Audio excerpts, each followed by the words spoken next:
A family posed for what appeared to be an ordinary portrait in their Boston mansion. But when historians examined the photograph more than a century later, they discovered something impossible. Dr. Margaret Chen adjusted her wire-rimmed glasses as she carefully examined the sepia-toned photograph that had arrived at the Smithsonian's Photography Archives that crisp October morning. The donor, Mrs. Eleanor Whitmore, sat nervously across from her, clutching a worn leather satchel. "This belonged to my great-great-grandmother," Eleanor explained, her voice trembling slightly. "I found it in the attic after my grandmother passed last month. I've never seen this photograph before, but there's something unsettling about it."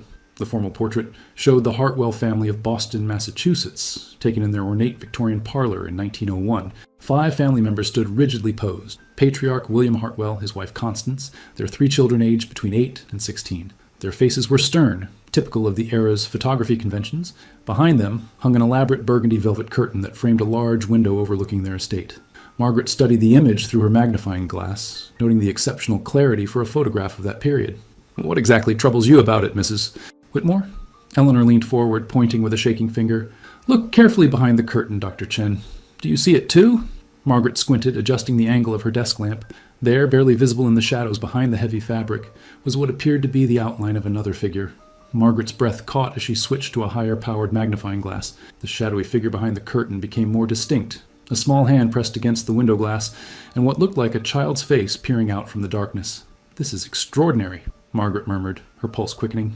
"Mrs. Whitmore, do you know how many children the Hartwell family had?" Eleanor shook her head, wrapping her shawl tighter around her shoulders. "The family records I found only mention 3 children, Thomas, Rebecca, and little James, but—" She paused, her voice dropping to a whisper. "There are other photographs in that satchel. In every single one, there's always someone hidden, watching from the shadows." Margaret felt a chill run down her spine as Eleanor opened the leather bag, revealing a stack of additional photographs spanning several years. Each image showed the Hartwell family in various settings: garden parties, Christmas mornings, formal dinners. But in every photograph, if you looked carefully enough, there was always an extra figure lurking just out of clear sight. "This defies explanation," Margaret said, reaching for her phone to call her colleague at Harvard's photography department. "The positioning, the lighting, the photographic techniques of 1901. There's no way these could have been doctored or double exposed. Yet here we have evidence of someone who apparently lived with this family but was deliberately kept hidden from clear view." The mystery deepened when Margaret noticed something else. The hidden figure appeared to age across the photographs, growing from what looked like a young child to a teenager over the course of several years. 2 weeks later, Margaret found herself in the musty basement of the Boston Historical Society, surrounded by towering stacks of city records, newspaper archives, and family documents. Her research assistant, David, had spent days combing through birth certificates, census records, and immigration documents. "Here's what we know about the Hartwell family," David said, spreading papers across the oak table. William Hartwell owned 3 textile mills and was considered one of Boston's most prominent industrialists. The family lived on Beacon Hill in a mansion that still stands today. Margaret nodded, studying a newspaper clipping from 1902. "But look at this, David. Every social register, every newspaper mention of the family consistently refers to the 3 Hartwell children, never 4.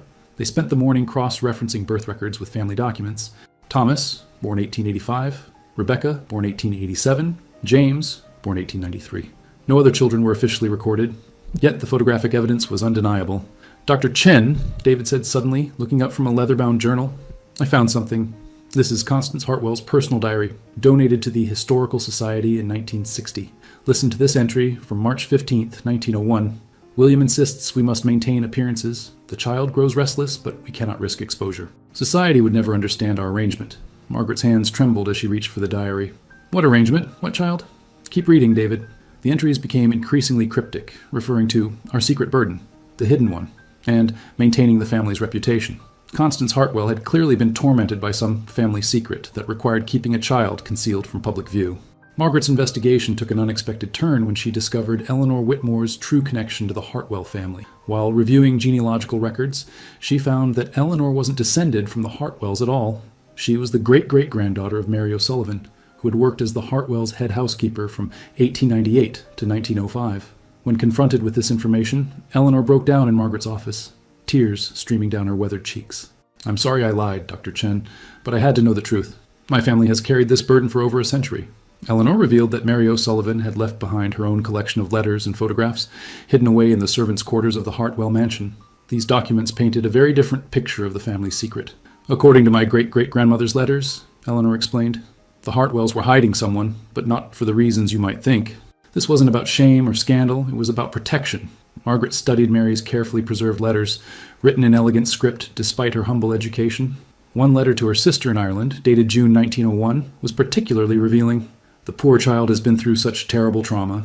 Mrs. Hartwell has the kindest heart, taking her in when no one else would, but Mr. Hartwell fears what Boston society would say about harboring a child from such circumstances. The letters hinted at a tragic backstory involving the mysterious fourth child, someone who had come to live with the Hartwells under extraordinary circumstances that required absolute secrecy. Margaret's research led her to the archives of the Boston Globe, where she discovered a series of articles from 1900 about a devastating fire at one of the Hartwell textile mills. The tragedy had killed 17 workers, mostly Irish and Italian immigrants, and left several children orphaned. "Look at this witness testimony," David said, pointing to a newspaper column dated December 3rd, 1900. A mill worker named Patrick Murphy testified that his 8-year-old daughter, Catherine, had been at the mill that day visiting him when the fire broke out. She was initially presumed dead, but her body was never found. Margaret felt the pieces beginning to fit together. The timeline matched perfectly. The mill fire occurred in December 1900, and the first photograph showing the hidden child was taken in early 1901. She drove out to the site of the former mill, now a small park in South Boston. Speaking with elderly residents of the neighborhood, she heard fragments of stories passed down through generations. Mrs. Rosa DeMarco, whose grandfather had worked at the mill, shared a particularly intriguing family legend. "My grandfather always said that Mr. Hartwell saved a little girl from the fire, but that officially she had died with her father. Something about her having witnessed something she shouldn't have, something dangerous. The Hartwells took her in, but she could never be acknowledged publicly because it would have put her life at risk." Margaret realized they weren't dealing with a family's shameful secret, but rather an act of extraordinary compassion and protection. The mysterious child in the photographs wasn't being hidden out of embarrassment. She was being sheltered from a very real threat. Through painstaking detective work, Margaret and David uncovered the full, tragic story of Catherine Murphy. Her father, Patrick, had been more than just a mill worker. He had been documenting unsafe working conditions and planned to testify before a city commission about violations of child labor laws and safety regulations. Patrick Murphy had been gathering evidence against several mill owners, not just Hartwell. Margaret discovered in a letter from a labor organizer. He had proof of bribery, unsafe machinery, and children being forced to work in dangerous conditions. The fire wasn't accidental. It was set to destroy the evidence and silence the witnesses. Catherine had been hiding in her father's office when the arsonists arrived. She had seen their faces, heard their names, and witnessed the deliberate act of murder that followed. When William Hartwell found her unconscious near the mill's back entrance, he realized that acknowledging her survival would sign her death warrant. The conspiracy involved corrupt city officials, rival mill owners, and members of Boston's industrial elite, who would stop at nothing to protect their profits. Young Catherine Murphy was the only surviving witness to a crime that went to the very heart of the city's power structure. "So the Hartwells created a fiction," David concluded. "Catherine Murphy died in the fire, but a nameless child lived secretly in their home, protected from those who would kill her to keep their crimes hidden." Eleanor Whitmore nodded through her tears. My great-great-grandmother's letters describe how Catherine was taught to hide whenever visitors came, how she lived like a ghost in that great house, never able to have friends or attend school or live a normal childhood. Margaret's investigation revealed an unexpected connection between the Hartwells and Boston's Underground Railroad network, which had officially ended decades earlier, but whose participants maintained a secret network for protecting vulnerable individuals. The Hartwells had been involved in helping escaped slaves before the Civil War. Margaret discovered in Constance Hartwell's private correspondence with a Quaker minister. They knew how to hide people, how to create false identities, how to keep secrets that could mean the difference between life and death. This revelation cast the family's actions in an entirely new light. They weren't simply wealthy philanthropists helping an orphan. They were experienced operators in a clandestine network designed to protect those whose lives were threatened by powerful interests. Dr. James Morrison, a historian specializing in post-Civil War Boston, confirmed Margaret's findings when she consulted with him. "The Hartwells were part of what we call the Second Underground Railroad," he explained. After the Civil War, the network adapted to help other vulnerable populations: child laborers, women fleeing domestic violence, witnesses to crimes involving the wealthy and powerful. Catherine's story became even more poignant when Margaret realized the incredible sacrifice the Hartwell family had made. By taking her in, they had risked not just their reputation, but their safety and that of their own children. The photographs showed Catherine growing up in the shadows, literally and figuratively, protected by people who had every reason to turn her away, but chose instead to risk everything for a stranger's child. The curtain in every photograph isn't just decor, Margaret realized. It's a symbol of the barrier between Catherine's hidden world and the dangerous public sphere where her enemies waited.